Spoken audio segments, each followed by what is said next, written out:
Amandla. Amandla.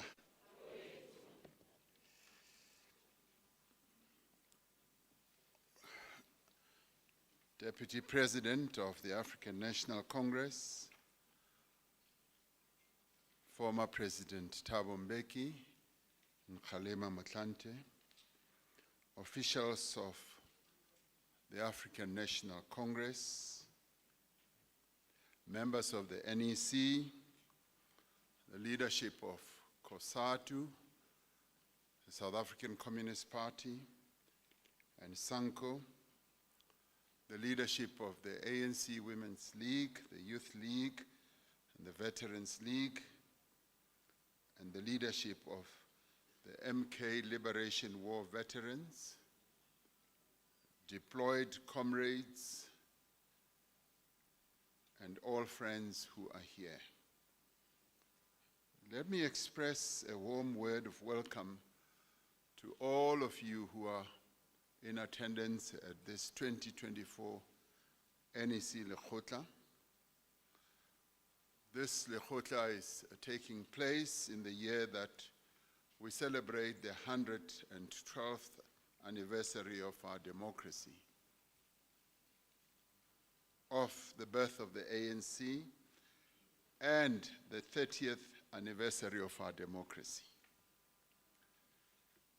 It is an important opportunity for us to reflect as we celebrate later this year on the 30 years of our democracy, to reflect on the progress the ANC-led government has made over the last 3 decades in fulfilling our historic mission to build a united, non-racial, non-sexist, democratic and prosperous society, and also in improving the lives of all who live in our country.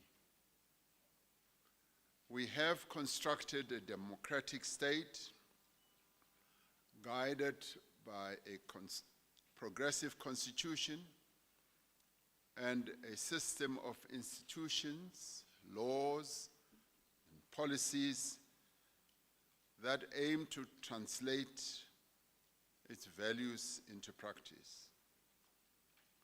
We have made progress in reducing poverty and extending basic services to reach the majority of South Africans, advancing the fundamental rights contained in our Bill of Rights.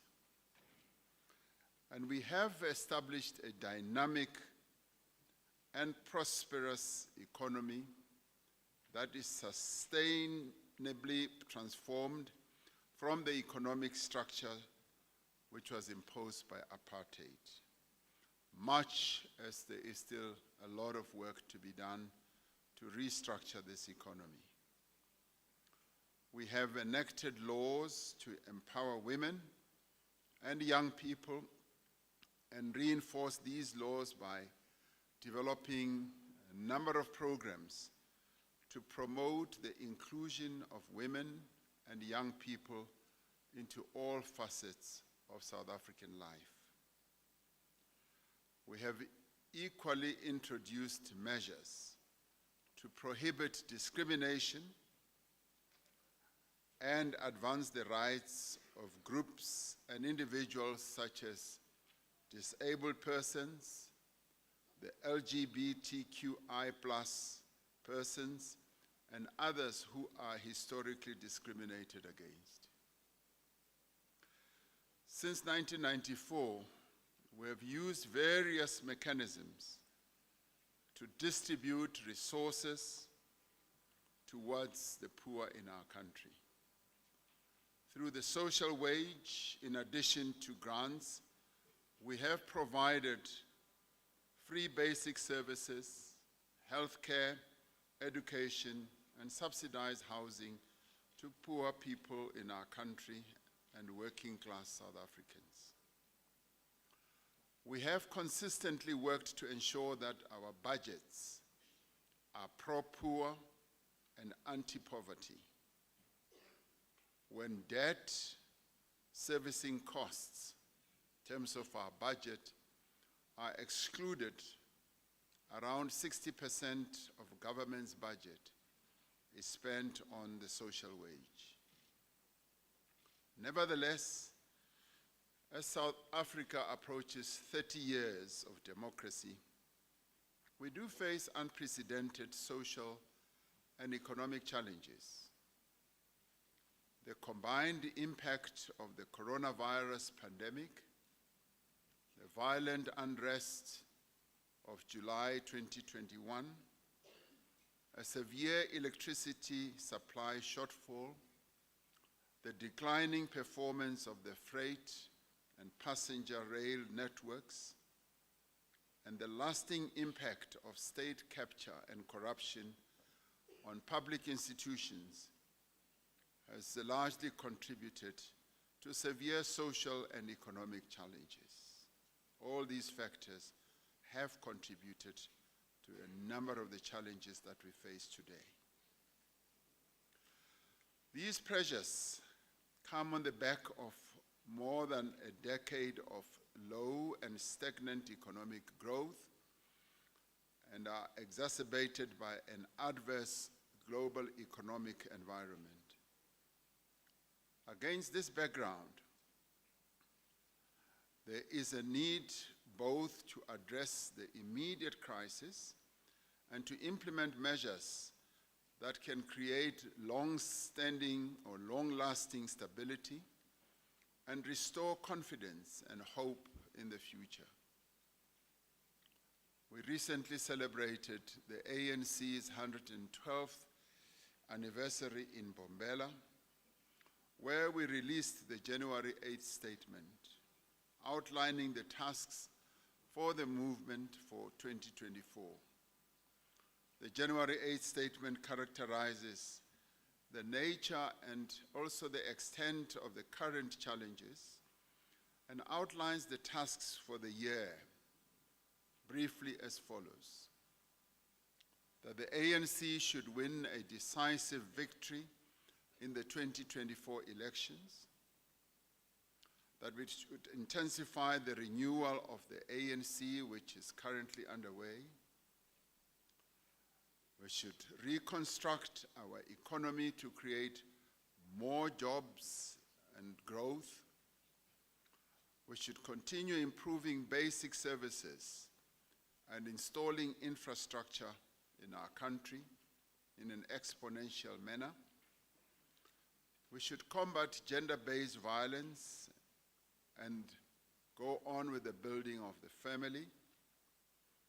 We should resolve the energy crisis and end load shedding. We should strengthen the fight against crime and corruption. And lastly, but not least, we should build a better Africa and a just, equitable, and more humane world. So this Lekgotla is tasked to provide direction on the implementation of all these tasks that were delineated by the NEC as it issued the January 8th statement. We should look into the detail and also come up with practical measures that we must take to address the priorities of the year as set out by the NEC. And given that this is an election year and also the end of the 6th term of the administration, our plans and proposals must speak to this reality. Another NEC Lekgotla will be held after the elections to assess the election victory results and concretize plans for the 7th administration. I'm glad you caught that one. The Lekgotla is also taking place whilst we are preparing for the 2024 election campaign and the release of our election manifesto, which will take place a few weeks from now.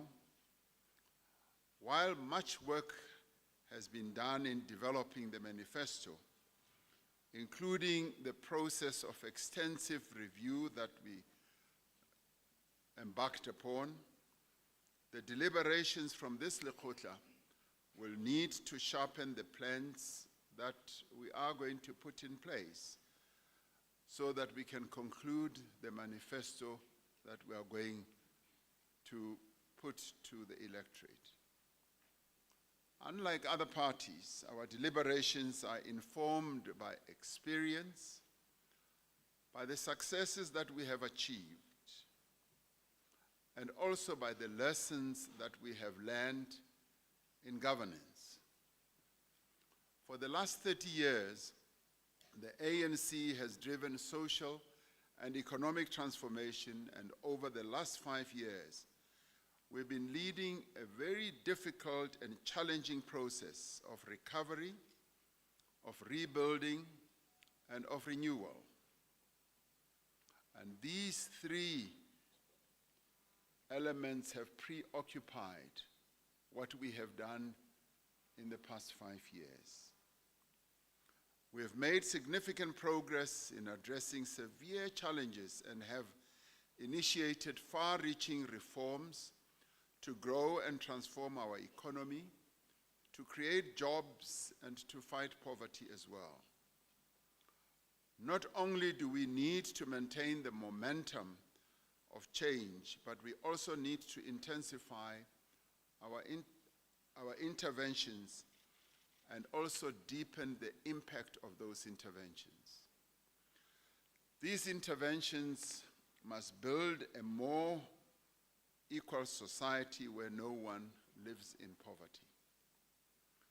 Amongst other things, this means that we need to improve the efficacy of measures to support the unemployed in our country. We need to create more jobs, including through public employment, social protection, and to have an active labor market system.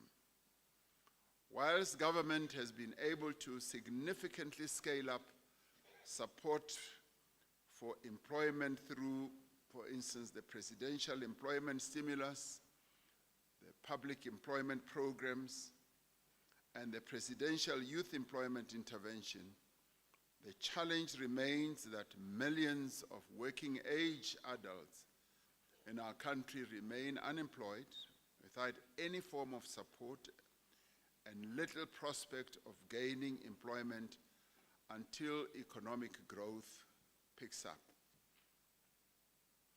We know that the special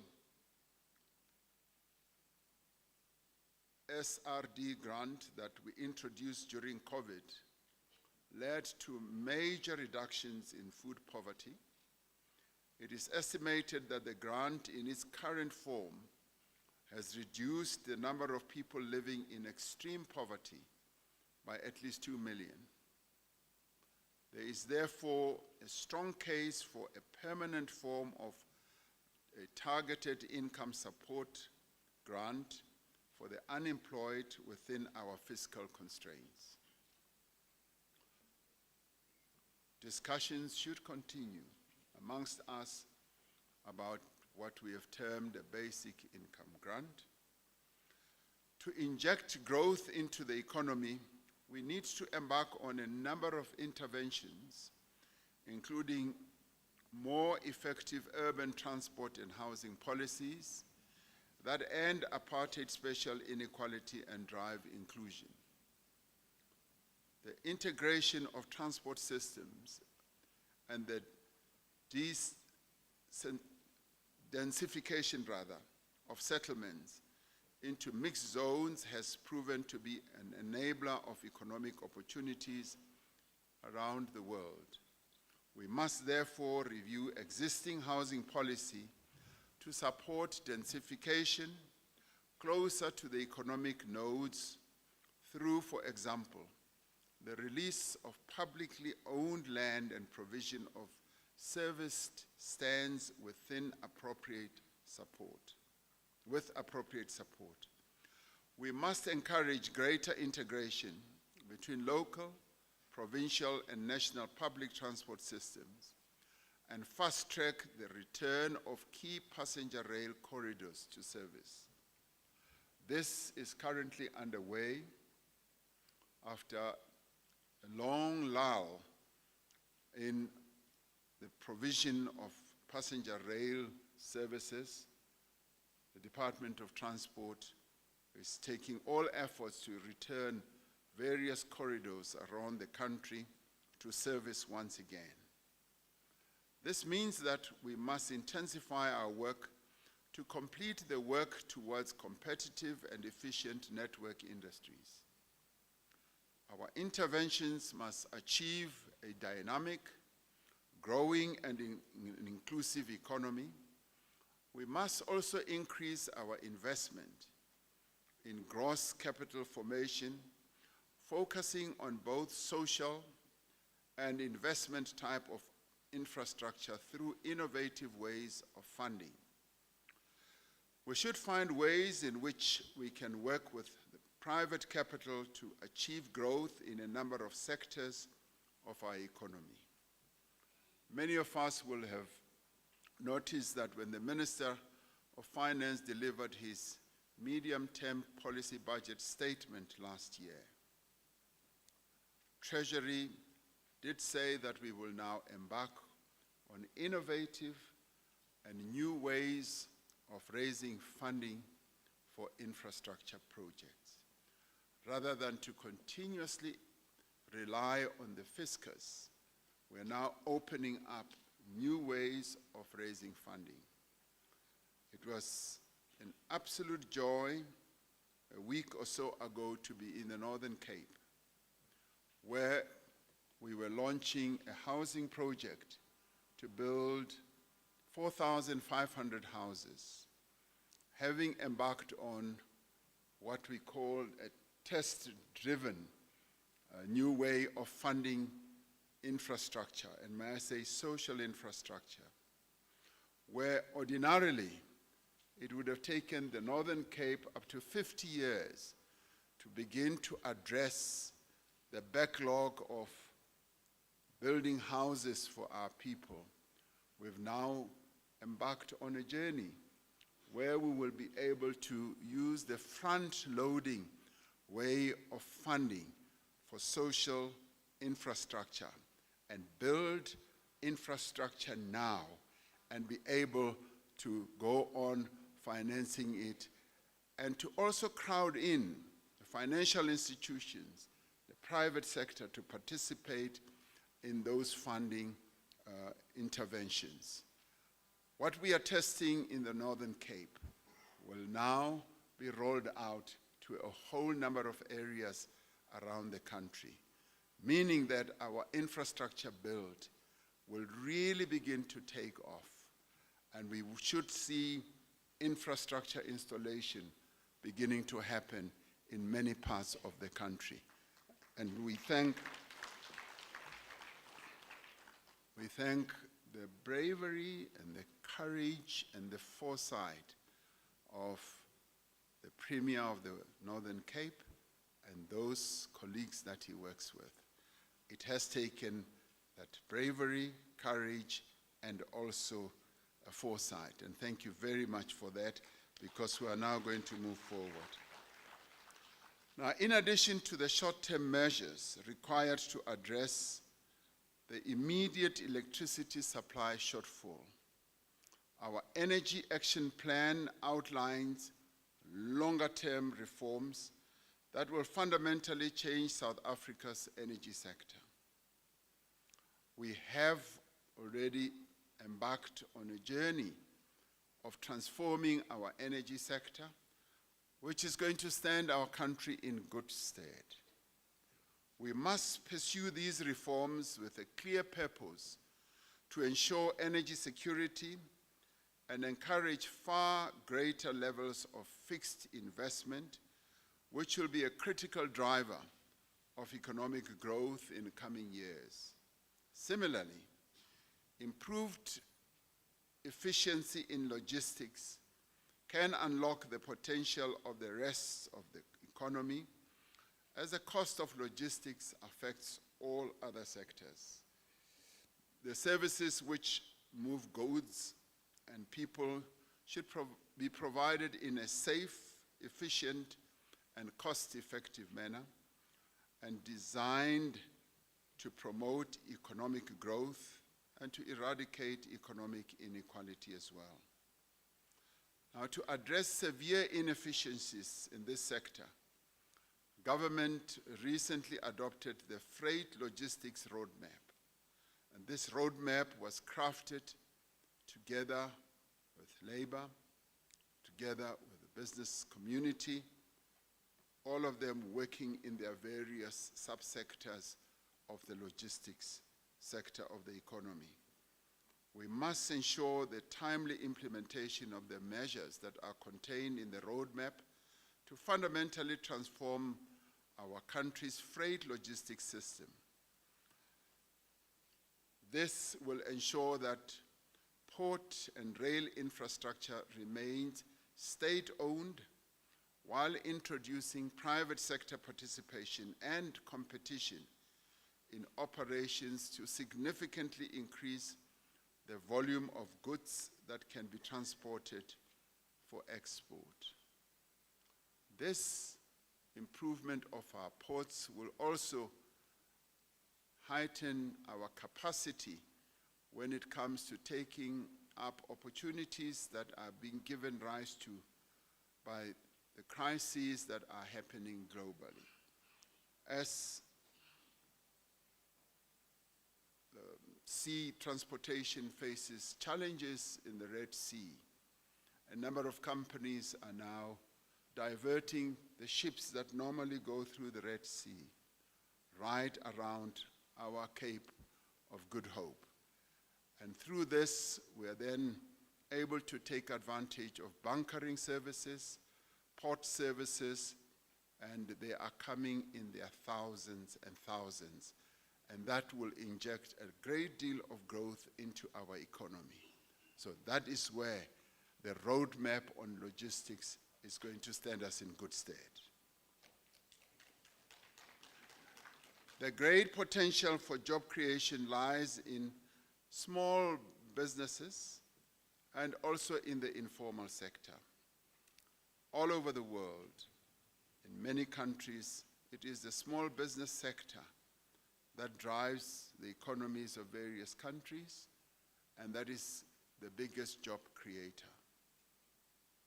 In your more developed economies, small business sector contributes upwards of 60 to 65 or 70% of job creation. So should it also be here with us. We need to focus on unlocking growth in informal employment by, for example, for small business, by removing restrictions on their trading, informal or formal trading, by removing and reducing the cost of trading permits for informal businesses, and expanding banking and non-banking lending for small businesses. And this is where we also call on the financial sector to be much more creative in funding small, medium enterprises. We found that the conditions that are set for small, medium enterprises become so stringent by the financial sector that in the end they find no capital becoming available for their businesses. It is in this area where we need to open up greater opportunities for the small, medium enterprise sector. We also need to create a thriving startup ecosystem in our country by leveraging our existing strength, such as high-quality broadband infrastructure, which is continuously being strengthened, the strong capital markets, and a deep talent pool. We should also be implementing changes to encourage and attract the growth of venture capital funding and be able to incentivize startup founders to locate their operations in our country. We need to focus on growing the small business sector in an exponential way. This Lekgotla will need to spend time discussing the very real impact that climate change is having on many aspects of our daily lives. Climate change, loss of biodiversity, and the environmental pollution are amongst the key risks to the sustainable development of our country and our commitment to overcoming the triple challenges of poverty, inequality, and unemployment. Our country continues to be adversely exposed to the effects of climate change, ongoing floods, particularly affecting provinces on the eastern border of our country, but fires affecting the Free State, Northwest, as well as Western Cape. These are all the after effects of the climate change challenge and crisis we face. Because of the threat of climate change poses to individual and community well-being, we must ensure that parliamentary processes to pass the climate bill are concluded by the end of this term.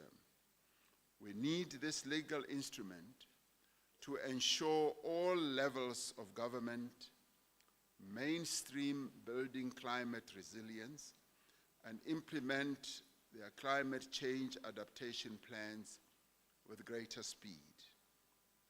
We must promote our just transition to a lower carbon economy and climate resilient society in line with our international commitments to reduce carbon emissions at a pace our country can afford and that leaves no one behind. We recognize that our country has significant advantages when it comes to building green industries, including what is known as minerals of the future, such as platinum, lithium, magnesium, as well as abundant renewable energy sources. Our national chairperson and the Premier of the Northern Cape are currently this minute in discussions with some potential investors about investing in our green energy opportunities in the Northern Cape. This means that this is a great endowment that we need to exploit to good effect. In fact, South Africa should take up the position of leadership when it comes to the green economy. This demands of us to focus on the development of new green industries so that we have new investments for new employment and ownership in the green industrial space. The transformation of our economy, the reduction of inequality, and the creation of decent jobs into the future requires an education system that supports skills and productivity. We take to heart the words of the first president of our republic, Nelson Mandela, who said that no country can really develop unless its citizens are educated. That proves to be true for many countries that have surged ahead with development. The matric pass rate of 82.9% for 2023 is a testament to the consistent and commendable progress we have made over the last decade, from 78% in 2022 to 80%, from 78% 10 years ago to 80% in 2022. This shows how education has become more accessible and more equal to the majority of our people. And this is a great and significant achievement which we should all be pleased with. Now, the overriding priority should now be to dramatically improve literacy and numeracy outcomes for primary school learners and achieve universal coverage of early childhood development. As we focus more and more on early childhood development, we begin to see the great improvement that we are seeing. Minister of Basic Education, Comrade Angie Motshekga, tells me that in large measure, these results are based on having started grade R some 10 or 12 years ago. That the cohort that we are seeing coming through with such really good results, it's because of the grade R process that we started. I must confess that we started rather late with grade RR and even below, with early childhood development. And I'm confident that as we roll out more and more early childhood development, having transferred early childhood development from social development to basic education, we should be able to see a sea change, as the best time to educate a child is when they are at their youngest. Other countries, I'm told, like Finland, start with the early child development at something like 6 months or so. And this is the way that we should be going. So more and more we will gain traction. And as we gain traction, we will also begin to see the results getting better than what we have achieved now. A fundamental shift is required in the model used by TVET and other TVET colleges and other skills development institutions to link funding more closely to employment outcomes. Improving the quality of public health care delivery is vital to the well-being of our people. The effective establishment of the National Health Insurance, NHI, is therefore necessary to address the extreme inefficiency in healthcare spending. The NHI is a critical instrument for improving the health of all South Africans and thereby contributing to the reduction of poverty, improved productivity, and inclusive economic growth. The implementation of the NHI requires an immediate and sustained focus on improving the quality of service delivery and patient outcomes in the public health system as well as in the private system. We must build a safe and secure environment for all South Africans.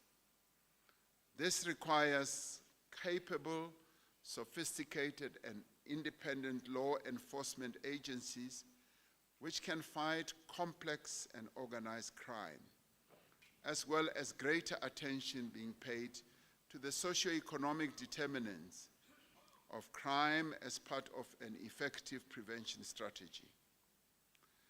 Sufficient progress has already been made in restoring the integrity and independence of law enforcement agencies.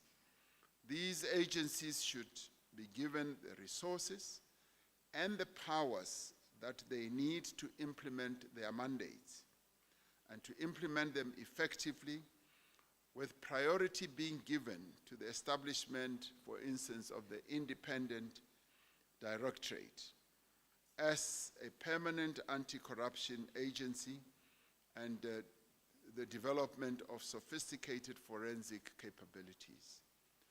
All of these measures must be underpinned by a capable state that has a cohort of professional, dedicated civil servants with the skills and resources to deliver comprehensive services to all citizens in our country and also have the capability of maintaining public infrastructure.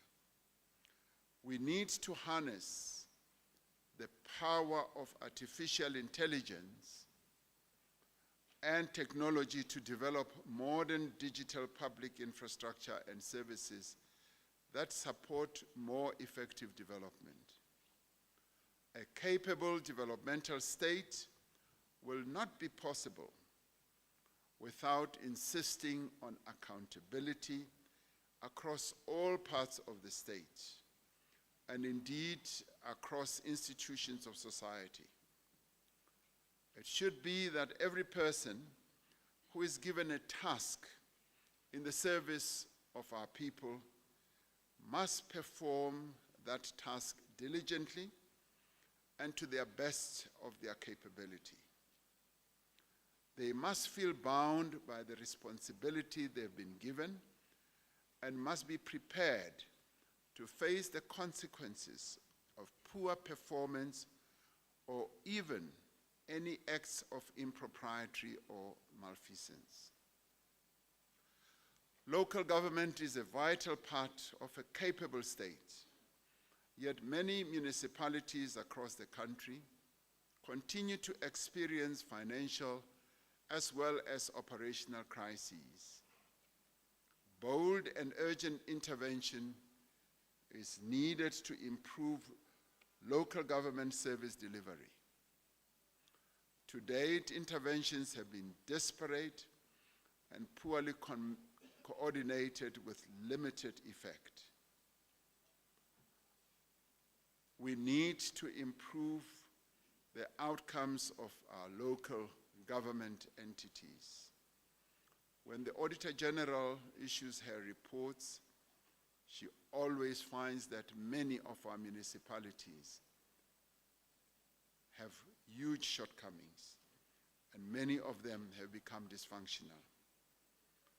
Through initiatives such as the District Development Model, we aim to achieve better integrated planning, which should help us to address the lack of capacity or governance failures at many municipalities. We require a coherent, integrated, and comprehensive plan to address local government challenges, without which economic growth will be constrained by the inability to provide essential services and also to enhance economic growth. Now, in pursuit of our historic mission as the ANC and in fulfillment of the principles of our democratic constitution, we must prioritize the building of a cohesive and united nation. And we must therefore restore a sense of common national identity centered on our constitution and work towards social cohesion as well as stability. We have always understood that the transformation of our society and the prosperity of our people cannot be separated from the fortunes of the other nations and especially our continent. We have therefore consistently striven for a better Africa and a better world. And the key pillars of our foreign policy since the advent of democracy include the pursuit of our national interests, the promotion of human rights, peace and stability, and the strengthening of trade and investment ties with other countries around the world. South Africa's image in the world has been raised exponentially over the past few years and has emerged as the voice of the African agenda, South-South cooperation, North-South dialogue, global multilateral governance, and economic institutions reform. It was in pursuit of our solidarity on human rights with the people of Palestine that compelled us to take Israel to the International Court so that the court could hear and listen to the plight and suffering of the people of Palestine. The decision made by the International Court of Justice on the 26th of January vindicates the step that was taken by our country, but also vindicates the international system of just law. It restores faith in international institutions to defend the rights of the most vulnerable.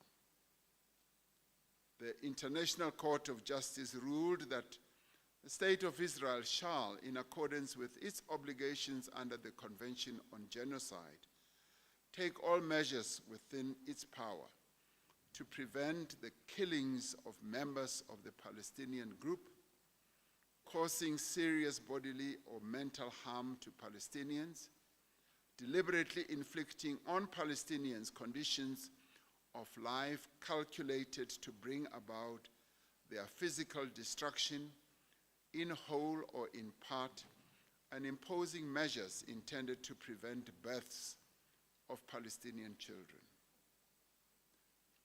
The court further ruled that the State of Israel shall ensure with immediate effect that its military does not commit any acts that are set out above. And this is a profound finding against another country. But we were compelled, in keeping with our human rights tradition, to embark on this measure. On the issue of humanitarian assistance, which has been lacking in Gaza, the court ruled that the State of Israel shall take immediate and effective measures to enable the provision of urgently needed basic services and humanitarian assistance to address the adverse conditions of the life faced by Palestinians in the Gaza Strip. The court further directed the State of Israel to take effective measures to prevent the destruction and ensure the preservation of evidence related to the allegations. The next steps, therefore, will see us turning to the structures meant to oversee this, starting with the United Nations Security Council, and of course a number of other agencies as well. Our efforts to push for the United Nations Security Council's reform have been consistent that it must become a forum where all have an equal voice, where the interests of all have equal weight.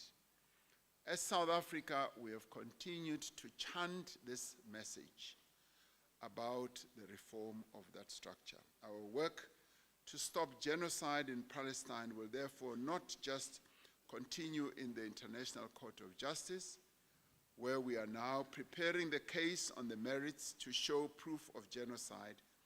It must and will continue on the political front in the UN, but also in seeking practical support to our ICJ case from other countries around the world. And it is quite pleasing that a number of countries have been ready, willing, and prepared to join small and little South Africa in this case.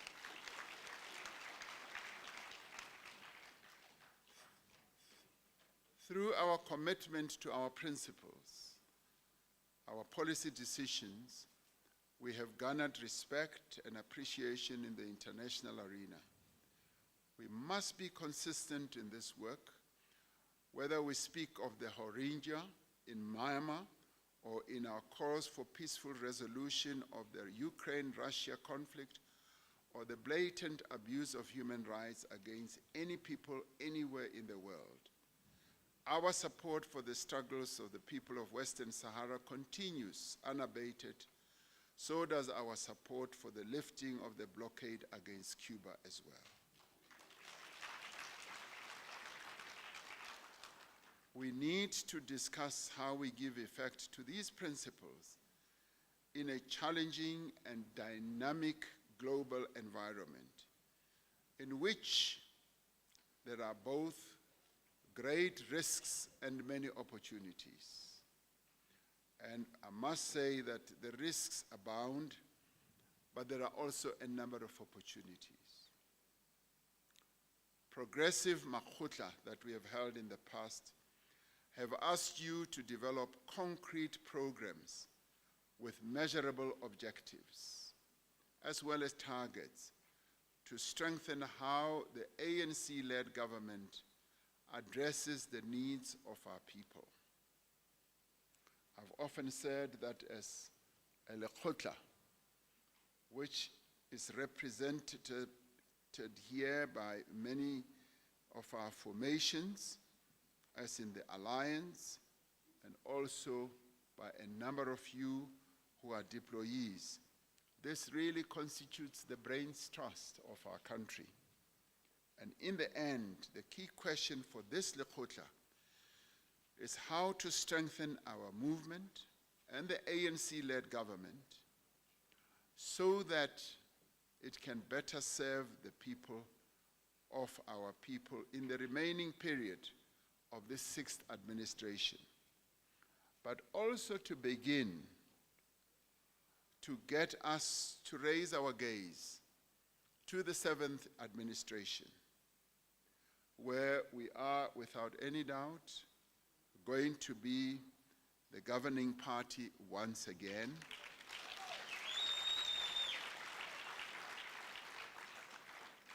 And we should be clear and concise in our discussions, and, may I add, develop realistic programs with measurable targets.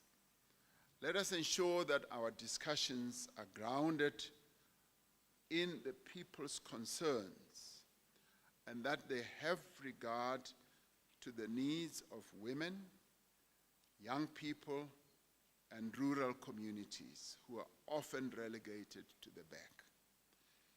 At all times, let us keep in mind that our objectives for 2024 are to be united in action, to defend our freedom, and to once again advance to a better life for all.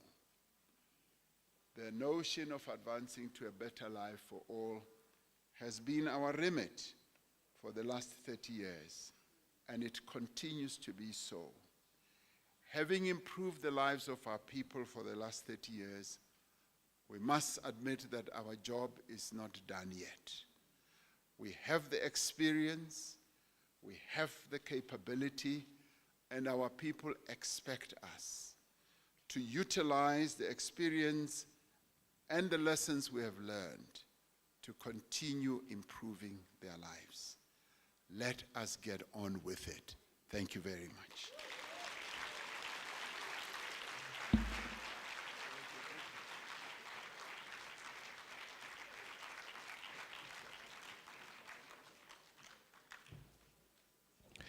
Thank you, President. I will now call on the leadership of SANCO, whoever is going to address us.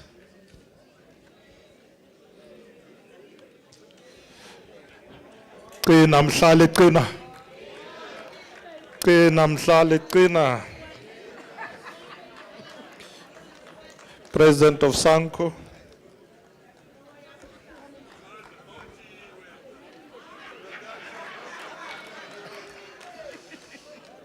Order, Chair. You see, I'm calling him to order. Hlala phansi.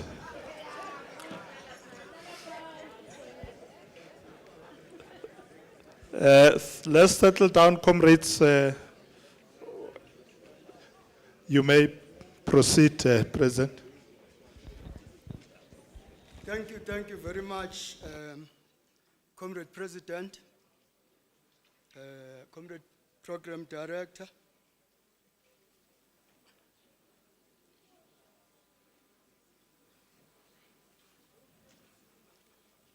The ANC NEC, led by Comrade Matamela, SACP leadership, led by Comrade Mapaila, COSATU leadership led by Comrade Losi, the leagues, SANCO leadership led by Comrade Chris Malemaja, esteemed members, revolutionary greetings, comrades.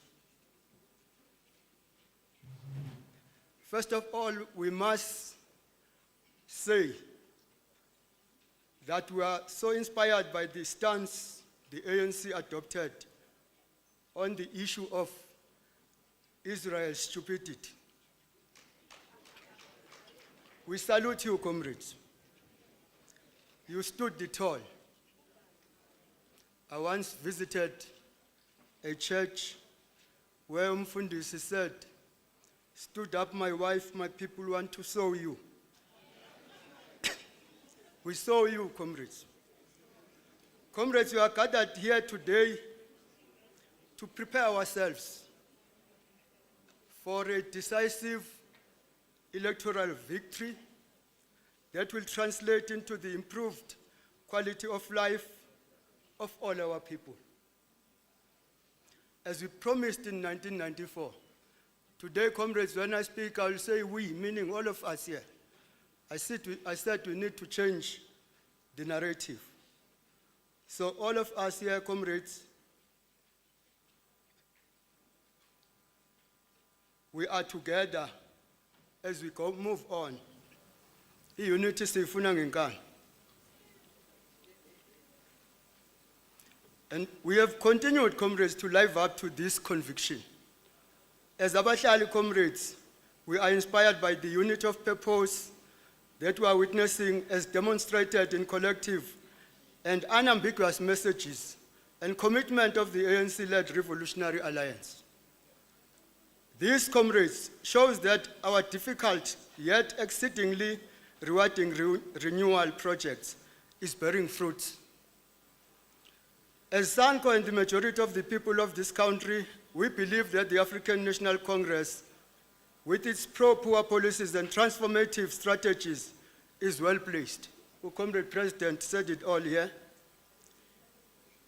Has the mandate of the people to take this country to the next phase of redoubling our efforts, comrades, to improve the quality of life of ordinary South African, characterized by the majority of black people.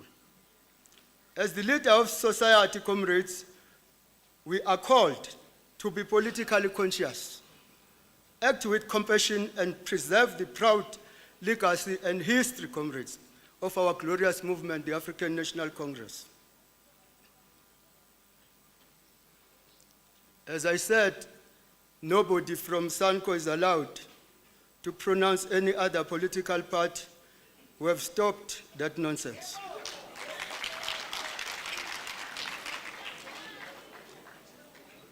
Any leader who continues to say that will disappear into small political parties and make noise there in corners. SANCO understands and acknowledges the fact that over the last 30 years, the ANC has become the victim of its own successes. When you succeed, comrades, the more you success, the more enemies you'll get.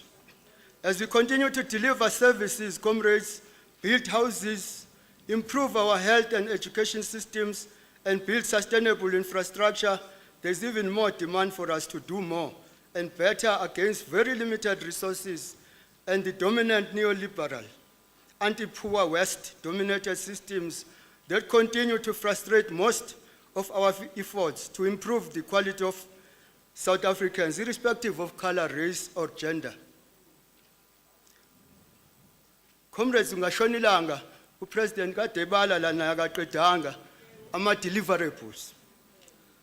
If I can begin to list all the achievements and the strides that the ANC has made over the last 30 years of our democratic dispensation, suffice to say, South Africans will be our witnesses at the ballot box as they give the ANC another decisive victory. Comrades, we are not oblivious of the challenges that we are facing as we head towards the 2024 elections, provincial and national elections, but were inspired by the words of founding father of glorious movement, President Pixley Ka Isaga Seme, where he says, open quote, "The brighter day is rising upon Africa. Already I see her chains dissolved, her desert plains red with harvest, her Abyssinia and her Zululand the seats of science and religion.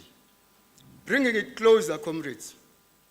The National Development Plan Diagnostic Report highlighted 9 basic and very stubborn challenges facing our country. Amongst them, I won't quote all of them, spatial divides that hope will inclusive development, high rate of unemployment. South Africa remains a divided society.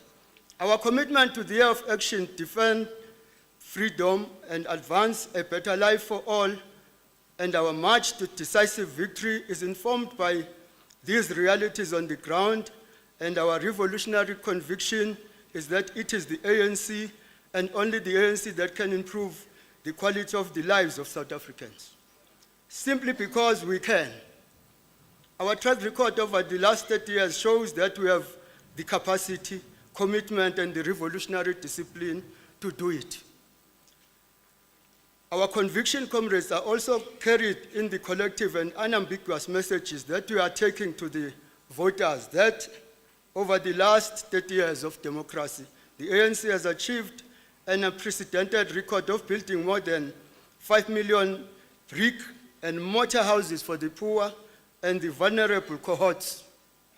More than 1.1 million tertiary students have access to tertiary education through NSFAS. According to Census 2022, Statistics South Africa has made phenomenal achievement in the electrifying homes and providing piped water, especially in townships and rural areas. Comrades, SANCO is out there on the ground. I told you, I remind you today, reminding people of the strides we have made as a country and engage them on what we can do together to make South Africa a place for everyone. We said we need to change the narrative. Let us all go there and say the same thing. Forward to the ANC decisive victory, forward. Amandla. Ngajabhisa umqadi. Chairperson. Thank you very much, leadership. Thank you, President Kosatu.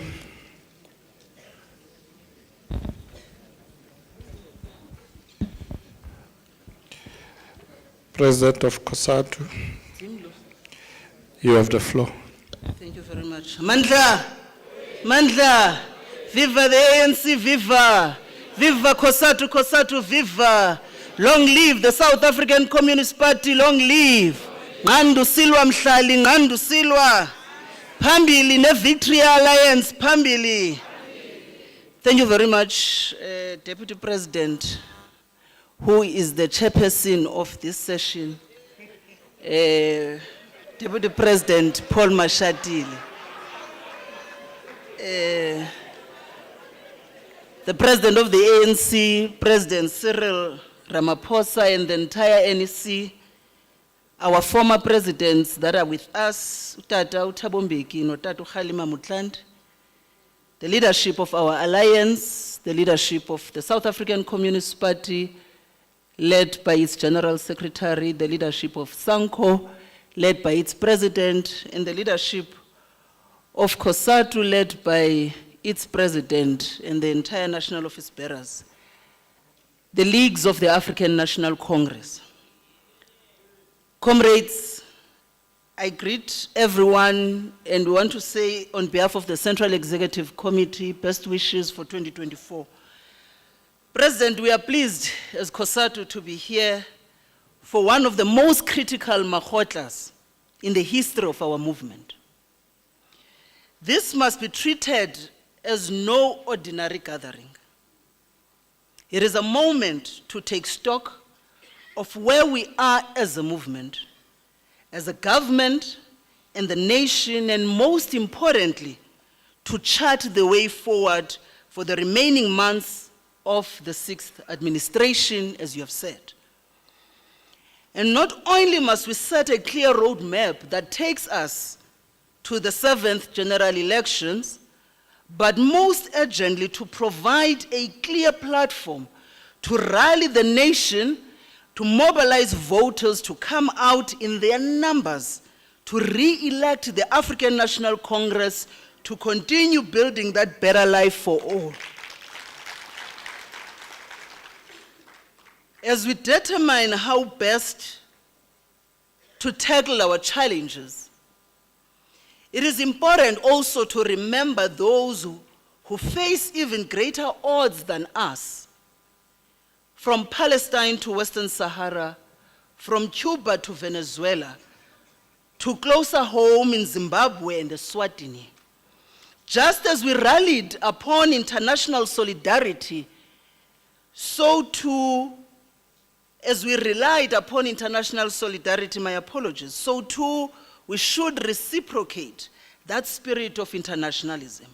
And we want to commend the principled stance that has been taken by our government, led by President Ramaphosa, in standing up to the Israeli onslaught against the millions of Palestinians.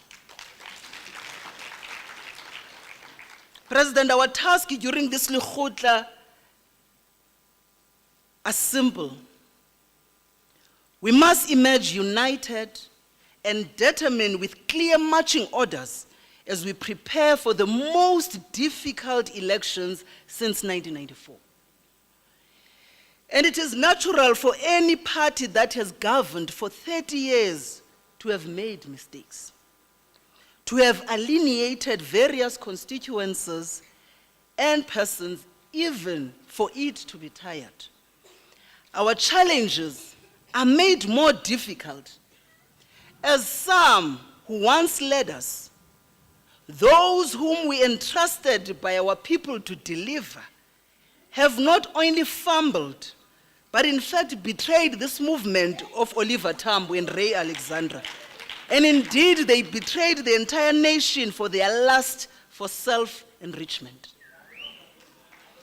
So let us not be distracted by such elements.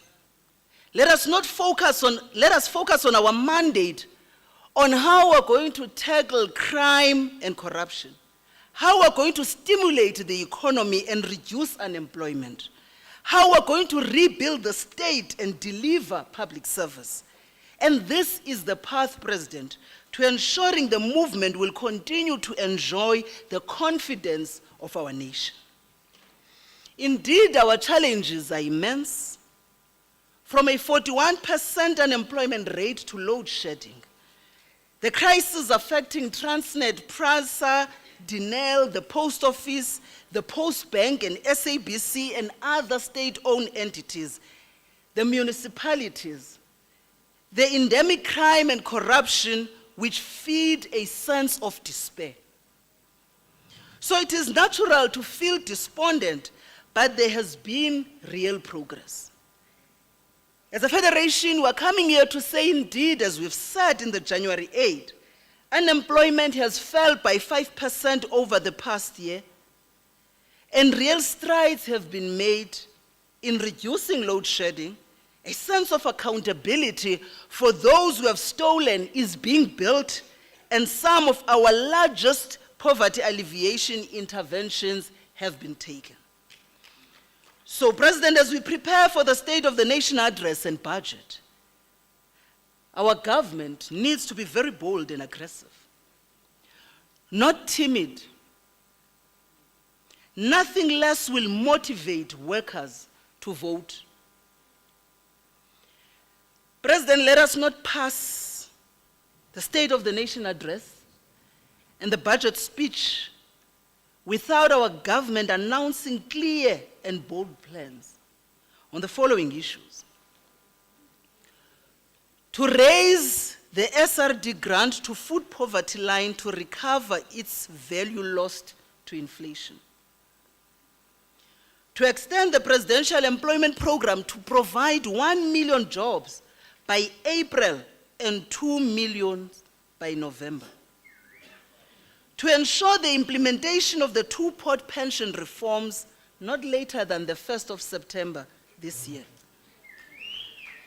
To remove delays and accelerate investment in the public infrastructure, and I think we're happy by what you have just pronounced.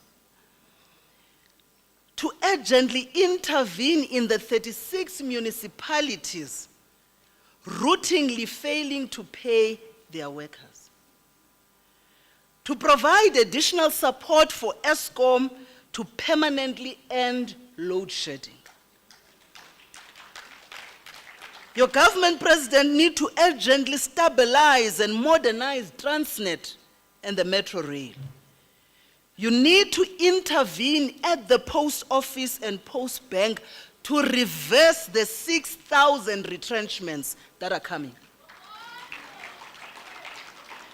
You need to allocate additional resources to ensure law enforcement agencies and the courts can win the war against crime and corruption. You need to resource SARS to ramp up the fight against tax evasion and custom fraud and deliver the revenue the state requires to fund our public services. And President, you critically need to fill the critical public sector vacancies by April 2024. And this is critical because it does not just affect public servants, it affects our communities, the ones that we expect to mobilize and vote for the ANC. The services is appalling in some of our public institutions because public servants are overworked, underpaid, has a direct impact to our own communities that must vote back the ANC into the 7th administration. We need to ensure that Parliament passes the key remaining bills before the elections. We need to draft legislation for non-trading holidays, President, and extend election voting hours to ensure all workers are able to vote after completing their shifts. So as we ensure workers, and as we assure workers that the ANC remains their home, it is going to be important that government of the ANC must heal the wounds of the 2018 Public Service Wage Agreement.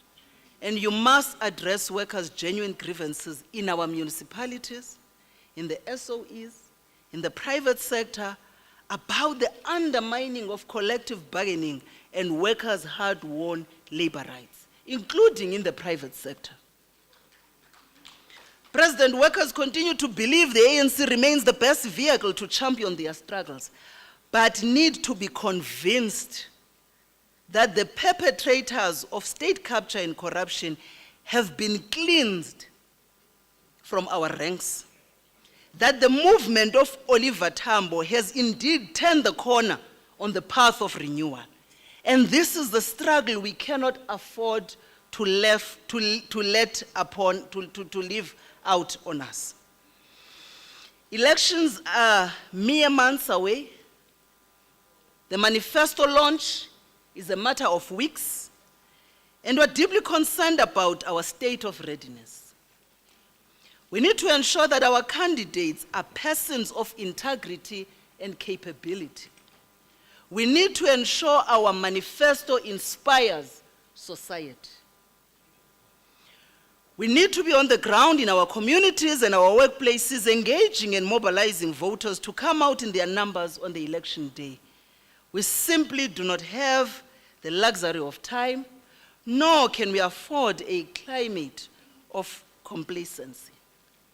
The ANC is not perfect. It makes mistakes, but it has also worked over many years to champion and deliver working class demands. It is the product of the workers' struggle, and we dare not give up when the challenges that are facing workers are immense. We dare not abandon our many hard-won rights and our many hard-won victories.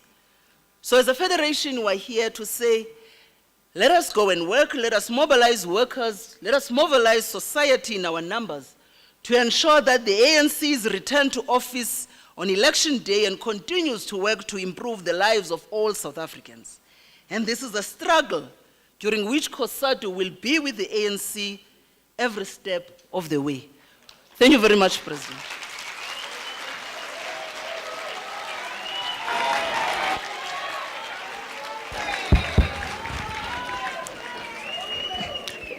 Thank you, President Losi. Comrade G.S. Soli, the South African Communist Party.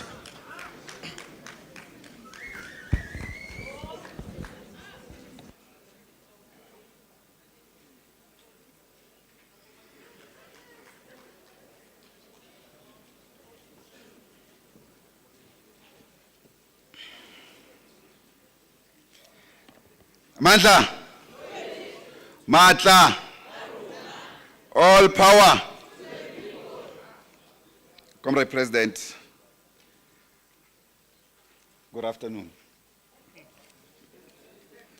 And good afternoon to the leadership of our movement, ANC officials, Deputy President, Chairperson of the session, and all of you comrades, members of the NEC and structures of the ANC, the leadership of the SACP, Central Committee, our officials, and our delegation here, and the leadership of COSATU, led by Comrade Zingiswa Losi, and thanks for the good message, as well as Comrade Richard from SANCO, also Comrade President, thanks very much for the message. Comrade President, firstly, I wanted to have a proposition, but I felt that out of logistics, this will create a problem. But let me recognize our veterans and former presidents, President Mbeki and former President Motlanthe, and all our leagues and the deployed comrades.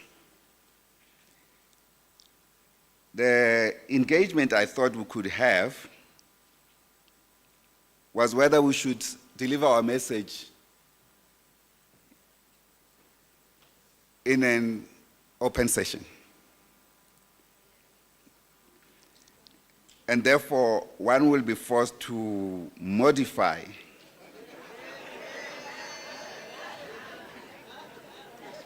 not beyond sharing challenges. But I felt that I didn't know that there's an open session. Certainly not. I would have drafted differently for this occasion.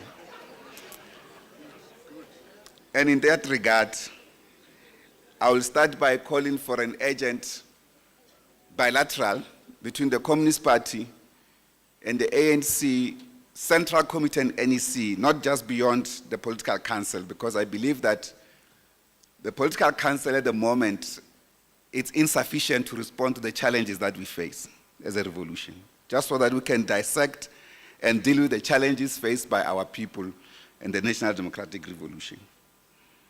So that's where I should start because of this open session.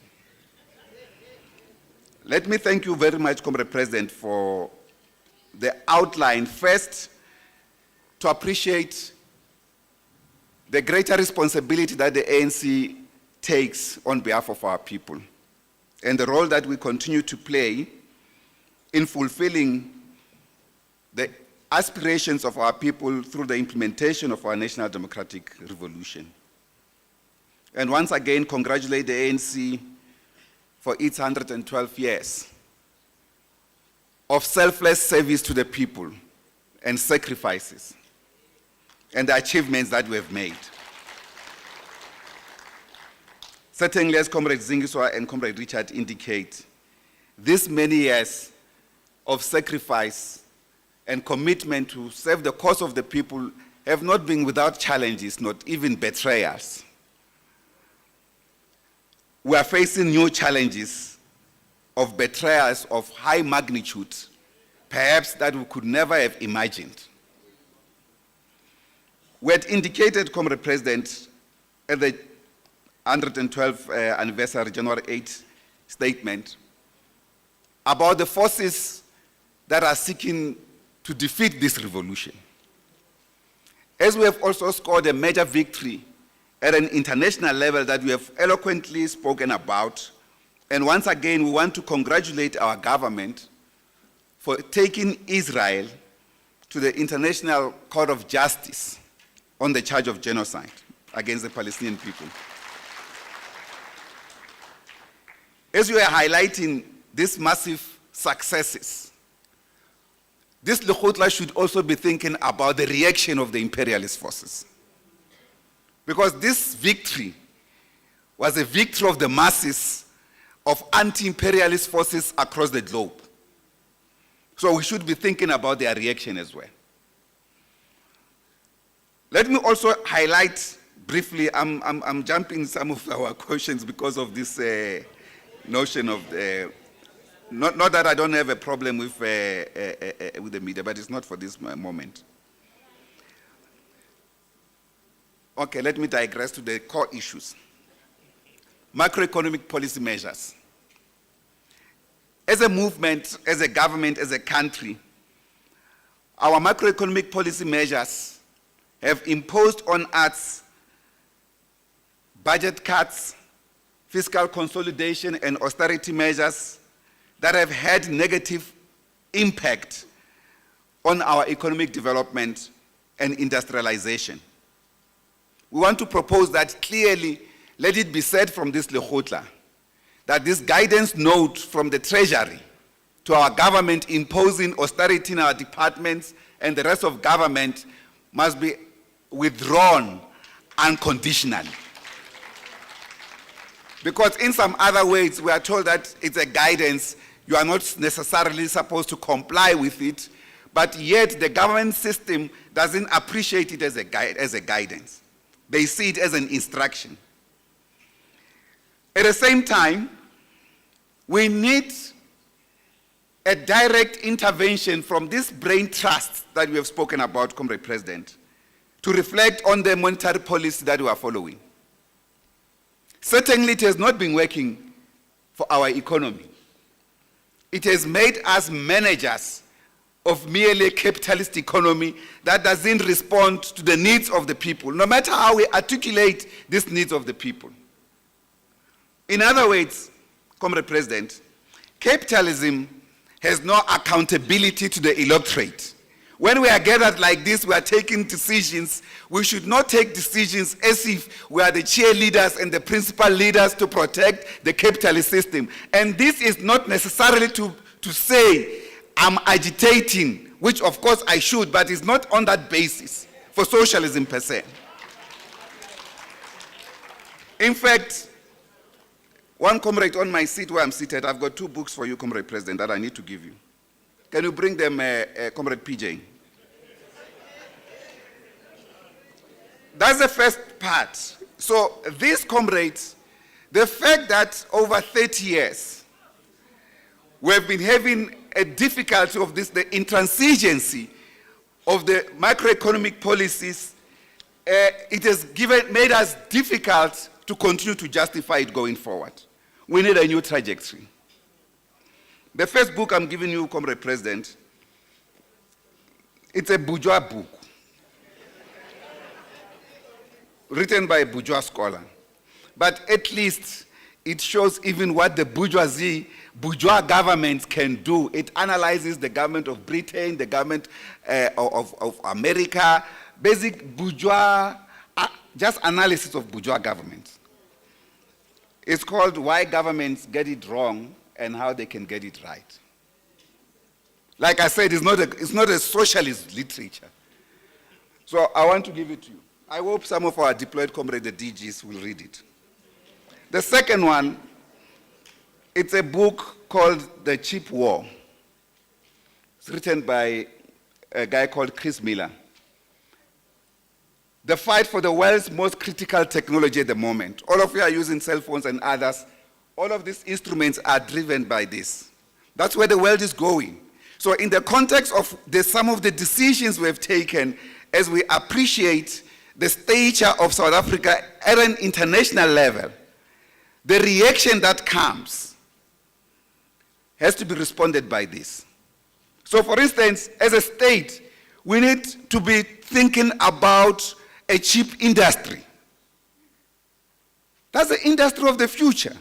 We can't think that we are going to we talk about technology in abstract. We are not going to utilize technology as buyers of technology from the Western countries who have amassed and taken resources from developing countries, including African countries.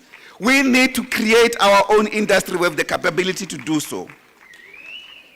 And therefore, we need immediate interventions to tackle the unemployment crisis. Comrade President, I must say, moderating what I've written here, I've asked few provinces how to respond to the crisis of unemployment in our communities. No single leader of the ANC, mayor or anyone, have confronted me to say, but what you are saying, how do we go forward with it? There's a way we can do it. It's not just only the capitalist path of development. That system must be tempered with. At least this revolution should recognize that. Again, comrades, we've spoken about undercapacity of electricity generation. And I dare say, whilst we are looking at good progress and the good leadership, especially Comrade Sputler, the inability not to run away from the problems, to lead this thing, it's important. But the way it is characterized, it's as if this is not a major crisis in our country. There are alternatives. We can't use one-size-fits-all posture. There are alternatives to this question. If we can leave out all interest as a movement and bring the interests of the people at the core, we should be able to intervene decisively, measurably, within few months. Other countries have done it. Why is it impossible for us to do it when we have the capacity? In the same regard that we deal with financial sector, the transformation of the sector, where money is based. You know, Comrade President, one of the most difficult questions when we deal with alliance matters or the issues of the South African Revolution, it's even how we frame our statements. Sometimes how to embrace a good statement without embracing everything in it, particularly the things that are anti-people. Although when we embrace them, we don't embrace them thinking that they are anti-people. Because we are embracing the development of the world economy as it is, and that we are part and parcel of this. The financial sector transformation of our country, it's in the hands of monopoly capital.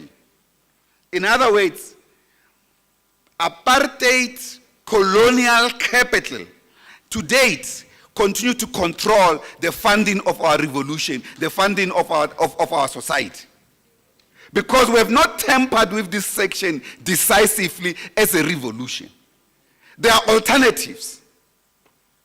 Let's engage with those alternatives. It's not one size fits all. And that sector is the most untransformed in the country and most arrogant. The instruments that we have set up are unable at the moment. Because, for instance, the network process of transformation of the financial sector is based on consensus model. If one section just of the, let's say, the small insurance group, not the big one, the small insurance group within the insurance sector says, no, we don't appreciate what you are doing, the entire thing collapses because one section of capital, what they call trade associations, do not appreciate. This creates capital. And I want to reassert it here in the Lekgotla, particularly to you DGs, Director Generals. We have been coming here for many years in Lekgotlas. And this is not to change the posture of who's responsible for the outcomes of our revolution. But go and reread the Lekgotlas, what you have said to us 10 years ago. on one particular area in your field. Why? There are areas that we can leap in terms of transformation and change. There are others that, of course, take longer. And if there are those areas that takes longer, let's engage with the masses. So the financial sector transformation and the banking system, including retail banking, will require direct intervention. And my own experience, Comrade President, is that the political leadership in this field is reluctant to intervene. Only Comrade Tito, when he was no longer Minister of Finance, was able to tweet. I'm not on Twitter. Yes, I'm not on Twitter, but I heard people came to show me, yes, Comrade Tito. But we need a change in that, and we can create money under capitalism. It's created by the capitalist system outside. And if you run a purely capitalist system, you will not be able to generate and create money as a revolution. But when you run your own, for instance, as an example, without being long, Comrade Chair, if you take Francophone countries in respect to Anglophone countries, Francophone countries, some of the Western countries that, or African countries, former colonizers colonized by France, don't even have a reserve bank. Their reserve bank is in France. We have our own reserve bank. We are a sovereign state. Let's create money. We can even change the rand the way it is, create our own currency, and unleash public resources, public finance to develop our country. Public finance doesn't have to rely exclusively from the banks. The banks should actually hear from us. This, of course, may not be ideal for the Lekgotla, but it's fundamental for the entire revolution. Therefore, the state bank aspect, in which we have long taken a policy on that one must be implemented. We also want to say that you consider a process of village and township and community development model that we have started at a small scale as the South African Communist Party. And that, of course, transitioning to a public health system under the new National Health Insurance Scheme is extremely urgent and important for the poor of our country. And therefore, Comrade President, go ahead and sign this deal. The last point is to say to this Lekgotla, we need an ANC agenda in government. What do I mean by this? We need the ANC to intentionally untangle itself from neoliberal economic dispositions. In fact, you know, primarily, apart from the recent ANC National Conference, the ANC has never fully embraced neoliberal economic thought. And therefore, we have enough body of ANC policies free from neoliberals. And therefore, that can be implemented. And therefore, we can have a sense that this government is led by a revolutionary movement. In other words, people, sometimes the DGs get this thing wrong. They think government is apolitical. No, government is political, but impartial in service. So as a government, the people elect the ANC. So the face, the value, the policies, the philosophy, the value system should represent this liberation movement.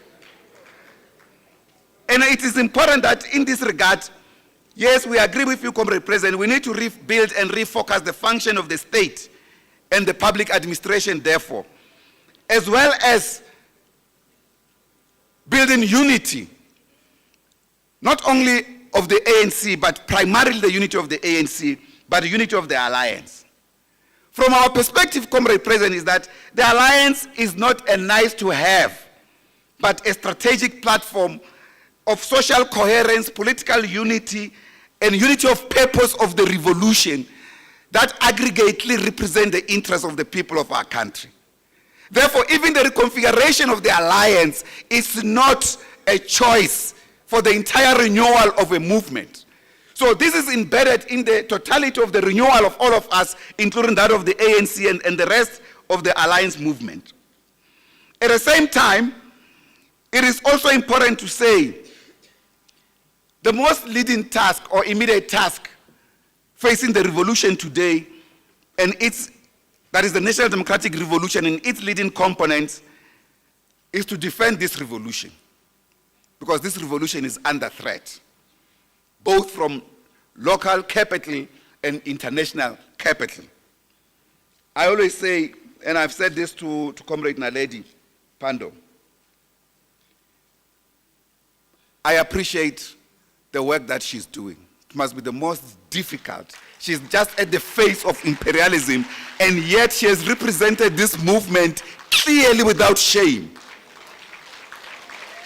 That's what we want to see across. When we confront capital, whether it's in the economy, there should be no trepidation. Why? When the people have given you a mandate. So, keep it up. Comrade Naledi, Minister Pando. Yes, Comrade Paul, I'm finishing. Of course, we've got a big economy. Our economy, comrades, its primary problem is that the wealth of this country is not shared with the masses. This is a question that the Lekgotla cannot discuss the economy as if the economy is a subject of the elite. The economy is a subject of the masses, and the masses must benefit from the entire economy. We possess the country, perhaps, of course, with the most advanced economy on the continent, but so much poverty, because we are not doing something right. And this doesn't take away the many rights we have done.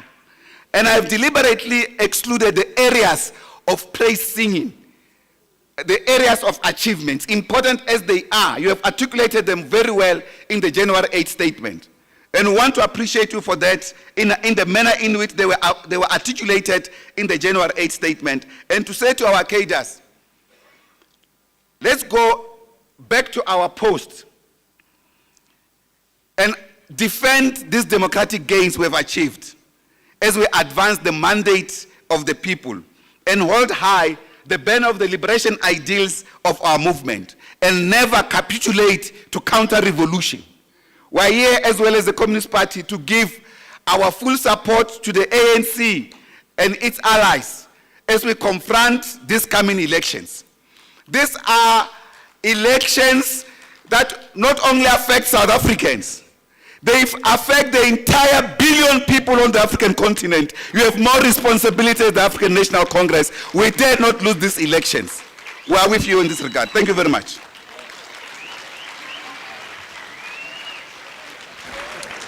Thank you, Comrade Soli.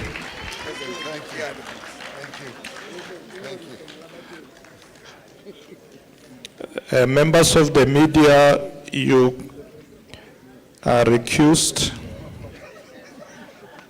You must go